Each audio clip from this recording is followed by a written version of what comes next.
छोटा आएगा तो जाएगा ना। नहीं नहीं रूल से आपका समझ में नहीं आएगा तब तक अपन सेट हो জোর কদমে চলছে বিজেপি বাংলা পরিবর্তন সংকল্প যাত্রার প্রস্তুতি কুলটি বিধানসভা চিনাকুড়ি মেলা মাঠে আর কয়েক ঘন্টা পরেই চালু হবে। বিজেপির আসানসোল সাংগঠনিক জেলা পক্ষ থেকে পরিবর্তন যাত্রার শুভভাবে সূচনা হয় কুলটি বিধানসভা অন্তর্গত চিনাকুড়ি ৩ নম্বর মেলা মাঠ ময়দান থেকে।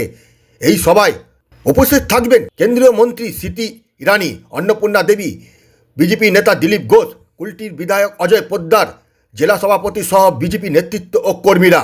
পরিবর্তন সংকল্প যাত্রা সারা পশ্চিমবাংলাতে বেরোচ্ছে, 9 জায়গা থেকে বেরোচ্ছে। সেখানে একটা কুলটি আমাদেরকে সৌভাগ্য মিলেছে, আমরা পেয়েছি কি কুলটি থেকে আমরা পরিবর্তন যাত্রা আজকে আরম্ভ করতে পারছি। সেই সভা এখানে আয়োজন করা হয়েছে। এই সভার মাধ্যম থেকে আমরা 5 তারিখ কল্যাণেশ্বরী মন্দির থেকে আমাদের জেলা পুরো ভ্রমণ করে 7টা বিধানসভা ভ্রমণ করে আমরা পুরুলিয়া বিভাগকে দিয়ে দেবো, তারা আবার 6 তারিখে নিয়ে চলে যাবে।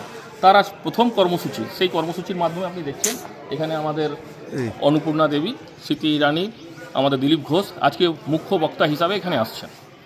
আর আজকের অনুষ্ঠান নিয়ে পুরো এলাকাতে একটা জোশের বাতাবরণ আছে।